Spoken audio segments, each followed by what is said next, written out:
Ladies and gentlemen, please take your seats.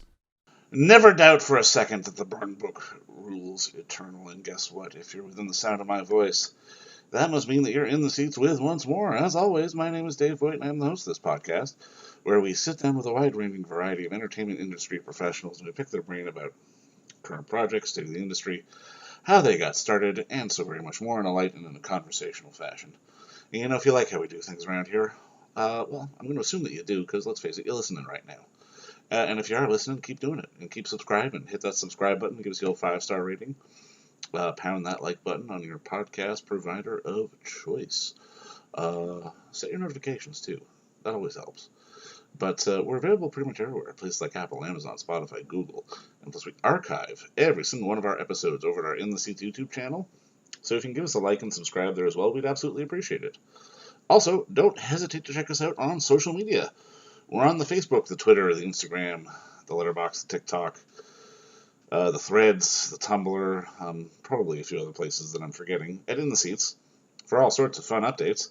And finally, and I do dare say most importantly, please pay us a visit over at In the Seats, intheseats.ca, for all the latest and greatest from the world of film, television, basically the moving image at large. Because guess what? If we live to watch it and write about it and talk about it, we love it even more when you come by and read about it and listen about it. So please do us that kindness and come on and pay us a visit. On this episode, we got a fun one, and you know, it's a reminder that reboots aren't always a bad thing. Sometimes they're a very, very good thing.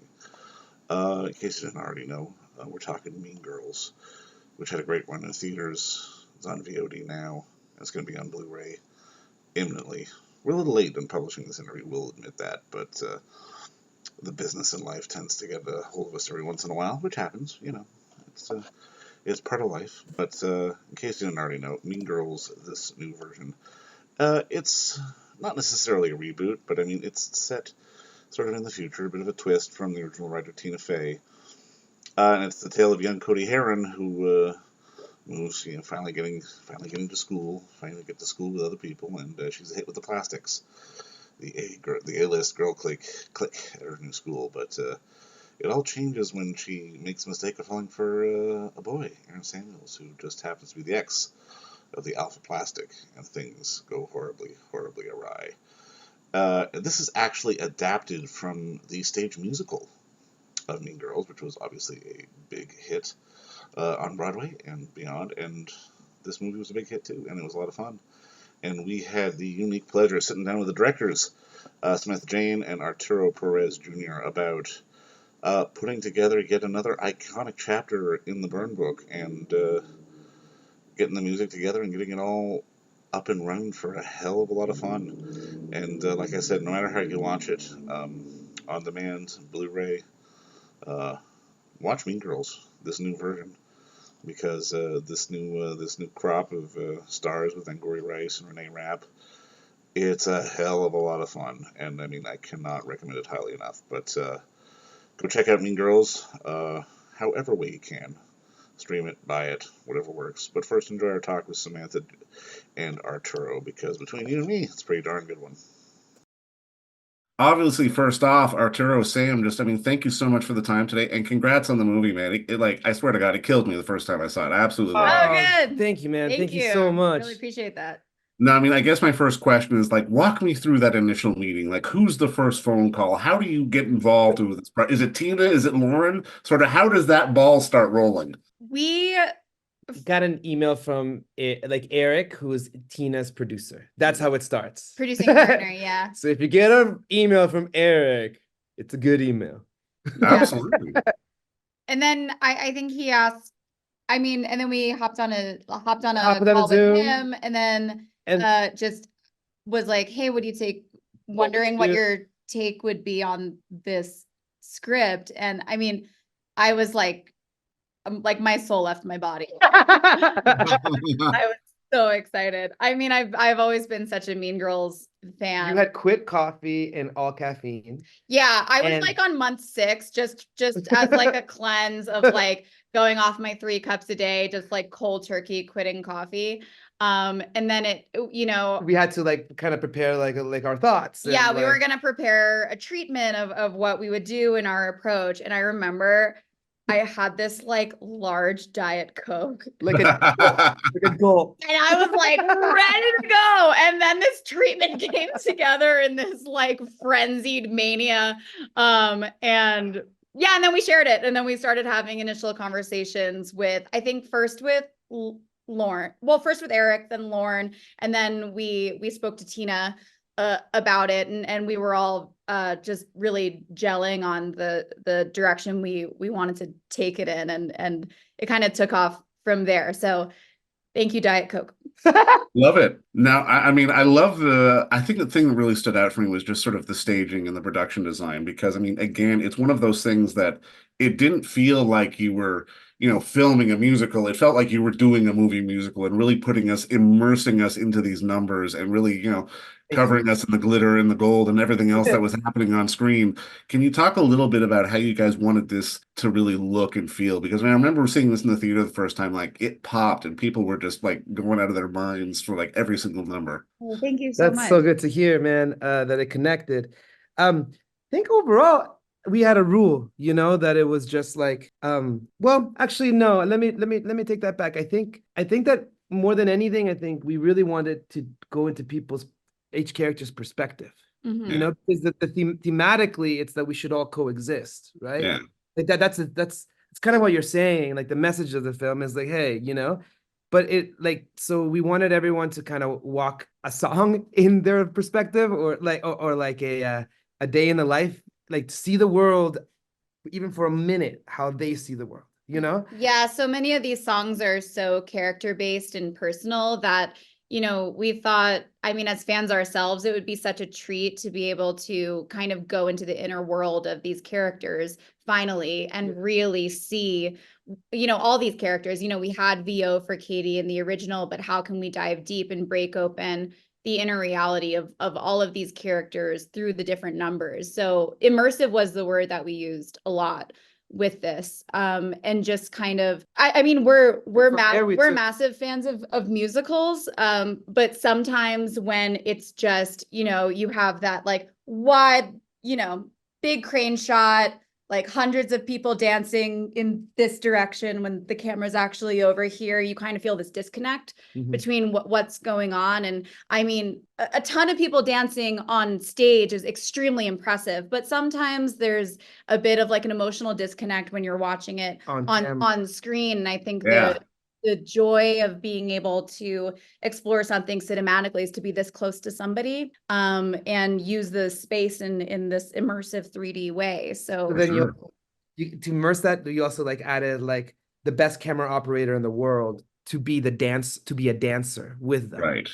You're not just watching a dance, you're dancing the dance. So you're getting more invested in the dance, and we call him the Steadicam ninja.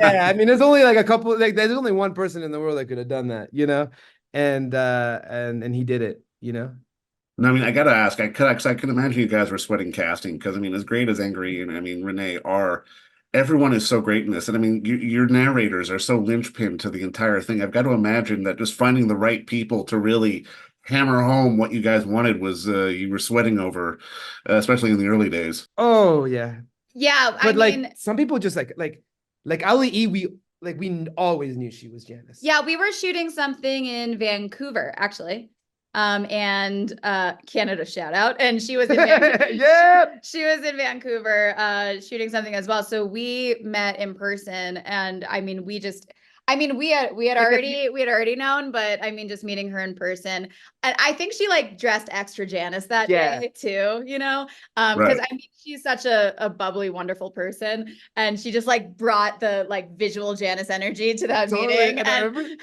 remember we told her, we're like, you're Janis, and then she like started hula hooping. like she had a hula, like not hula. She was like, "Oh, I'm gonna do the hula." I'm so excited.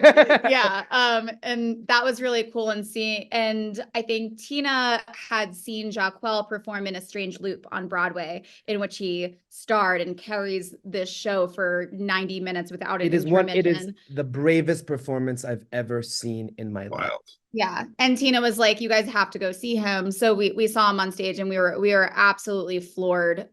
So really also the biggest thing for us when it came to casting for all of us was not to replicate anything from 20 years ago, you know, to really have these people embody these roles in a unique and personal way. And we really feel like everyone who was on board did that. No, and I mean, they did and then some. And I mean, I love that this takes place in the same universe. And I mean, like, kind of like, how important was it for you guys to still have Tina there, to still have Tim there, to have sort of that through line, to not have it be sort of a remake, but really just sort of an extension of the original? It was amazing. It was so funny because we were working with Tina for quite some time leading up to that. And, you know, we'd all be on Zooms in our sweatpants and meeting up. And, you know, it's like, we're all in just creative, like, we're all like, you know, sweatpant mode.